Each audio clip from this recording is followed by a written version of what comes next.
今日はこれから新しい企業さんと商談をしに、宋さんと向かってます。頑張ってください。むし。ちなみにこの企業さんの今、サンプル室みたいなところにお邪魔してるんですけど、この辺がね、フィーラーだったりとか、ドラえもん。これ今子供服のラックなんですけど、あとサンリオとかね。サンリオさんとかも手がけてるみたいですね。お、プリキュア。おパンティ。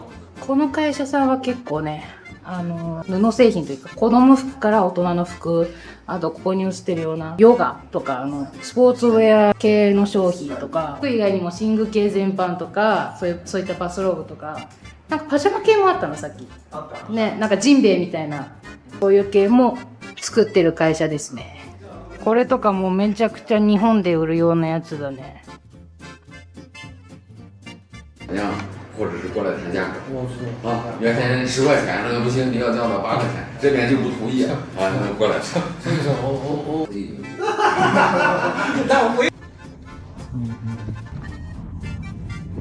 我们两个一个。一个。我们俩一个。贵在。是。然后我很少看到中国人，但是经常看到外国人。一个。是一个。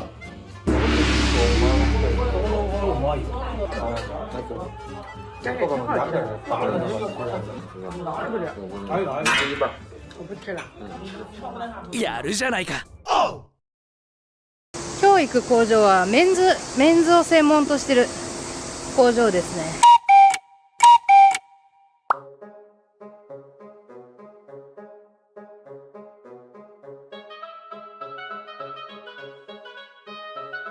まずは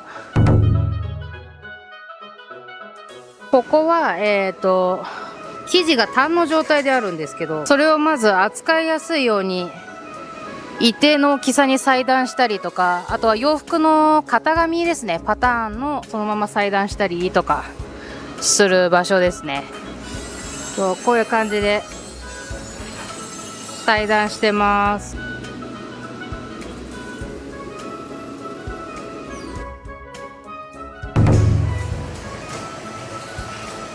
縫製ルームです。広いね。制服みたいな感じでみんなピンク色の同じポロシャツを着てますね。んでこの工場はね、縫製のミシンは重機を使ってます。重機は日本のミシンです。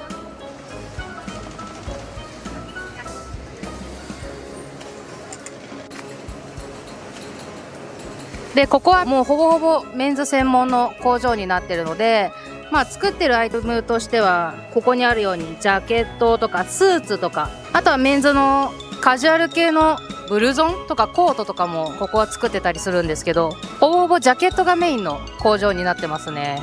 裁断から縫製まで行って、次の部屋がほぼほぼ完成の仕上げの段階ですね。仕上げ作業をする部屋になってます。ジャケットは本当に作るの難しいんですよ、皆さん。結構複雑でね。これ肩用、これ前身頃用、これ後ろ用。このマネキン自体がもう内側から水蒸気、高圧の水蒸気が出てプレスされるような機械になってます。これは袖だな。ジャケットは本当にね、プレスが命なんで。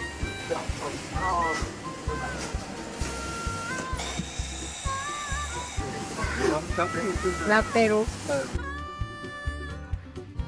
こういう風に服を吊るした状態で細かい袖とか袖周りとか肩周りとか裾とかラックに吊るしながらプレスしてますね。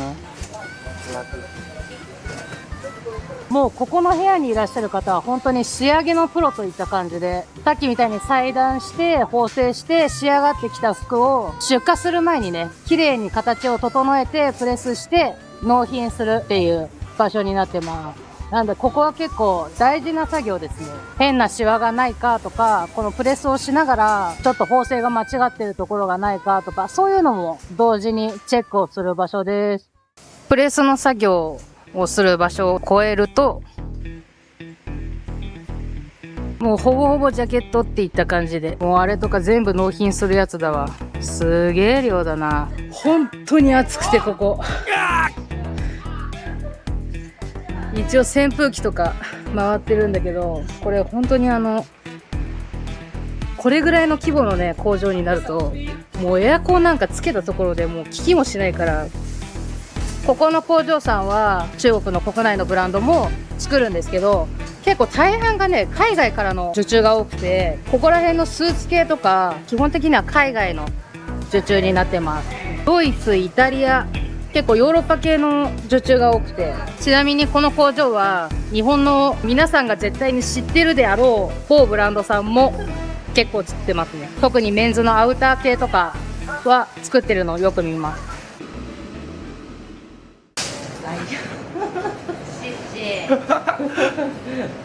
谢谢。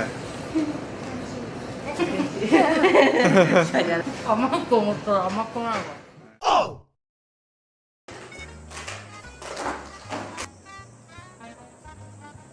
そうさん何してんの？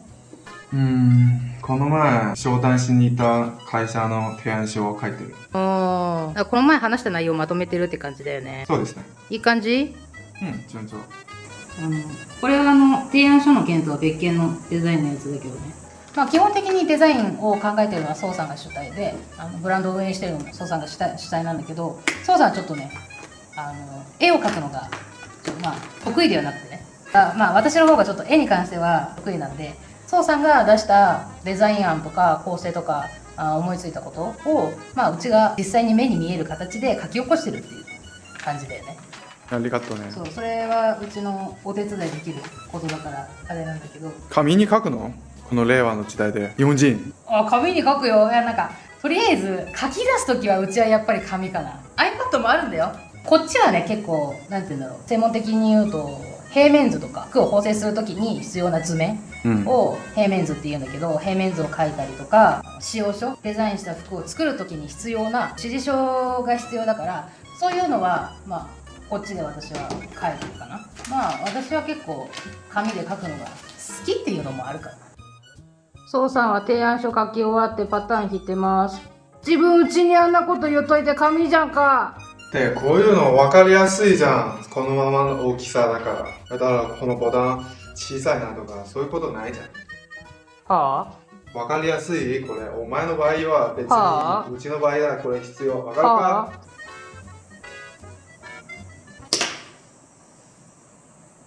デザインが全然思いつかない。いい案がない。いい案が思い浮かばない。なんかいいデザインが全然思いつかないので、なんか違うことしようかなって思ったんですけど、視聴者さんがコメントで、シッピーさんがデザインした服も見てみたいっていう風にありがたいことにコメントいただいたことを思い出して、じゃあちょっと今まで作った服もう恐ろしいぐらいサンプルが家にあるので、ちょっと紹介してみようかなと思います。本気を見せてやる。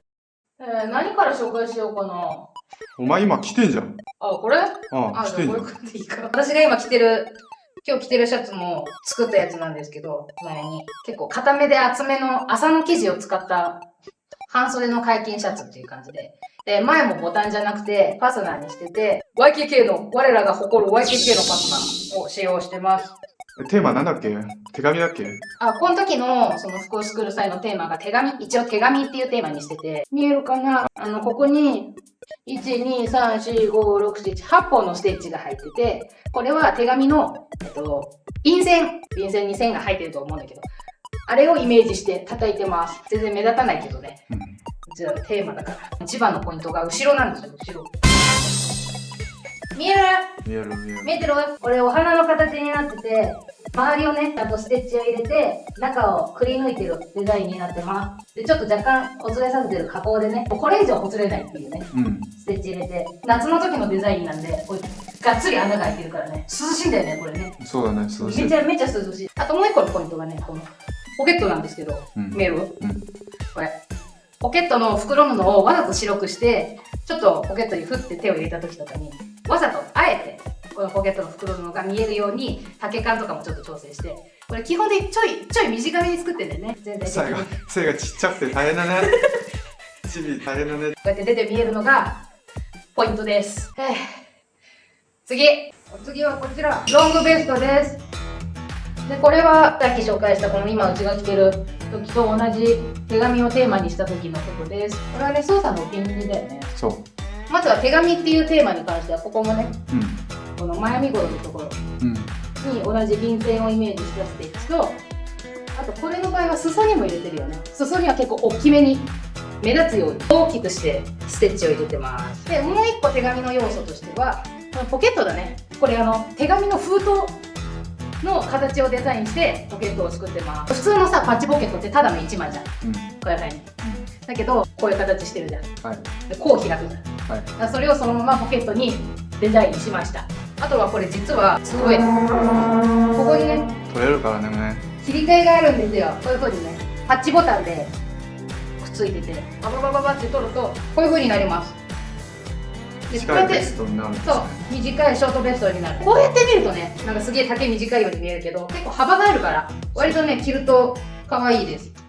じゃじゃん、緑シャツです。ソウさんが着てるやつです。こっち着なさい。ソウさんのお気に入りです。これかわいい。かわいい？うん。着てみたら割と普通に緑色のチェックのシャツっていう感じだと思うんですけど、近くで見るとね、どうですか？実は2枚になってるんですよ、生地が。表面に見えてるのはレースの生地。レースの生地の上に緑色のチェックのプリントがされた生地で、裏面がね、水色のストライプの生地になってて、それを2つドッキングして作られてるシャツになります。透けて見えるんだよね。裏のストライプの生地が、表面がレースの生地なんで透けて見えるんですよ。リバーシブルで着れるっていうことです。裏で着るとこういう感じですね。印象変わるよね。うん。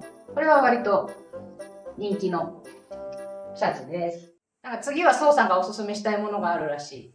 何そういう風に立っててさ、ウェーターですか？なんかこのジャケットね。今ちょっと日本では今私たち作ってる服は販売は今ちょっともうコロナきっかけでちょっと停止。そうやめちゃってはいるんですけど、日本で結構活動してた時はね、芸能人の方とかよく衣装としてとかで着てくださったりしてて、誰だったっけな、なんかスーツ系で言うとなんかこれは千原さん。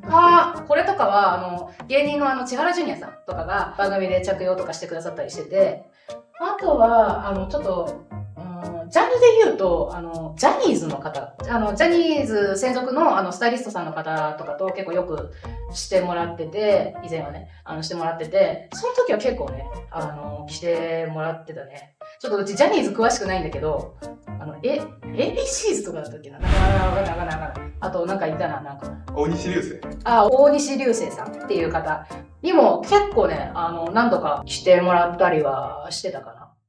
普段はこんな感じのような、服とかを作ってる我々なんですが、最近ちょっとうち思うことがあって、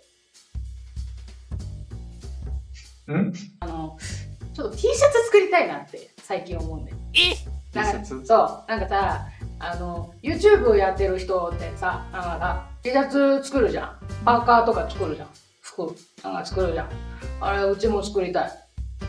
こういう感じの服作ってるんで、T シャツほぼほぼ作ったことないんですよ、私たち。ないよね。そうだね。本当になくて、約10年ぐらい服を作ってきて、T シャツを作ったことがほぼほぼないんですけど、T シャツを作ろうかなって思ってるんですよ。このソウさんと私が作るとしたらどういうのだったら欲しいとか、もし何か意見があればコメントとかインスタの DM とかでもいいんでいただけるとちょっと大変嬉しいですね。シャツ作りてる。そこら辺はちょっと今考えてはいます。なのでもし楽しみにしてくださってる方がいたら楽しみにしていただけると大変やる気が出ます。こんな感じかな。はい、以上今まで作った服紹介でした。ありがとうございました。市の公園に食用としてセミの幼虫の捕獲はやめてくださいという看板が設置されています。セミの幼虫を大量に取っている人がいると複数寄せられました。海外にはセミの幼虫を食べる文化があります。市は食用を目的に幼虫が採取された可能性もあるとみて、6月2つの公園に看板を設置しました。今からセミを探したいと思います。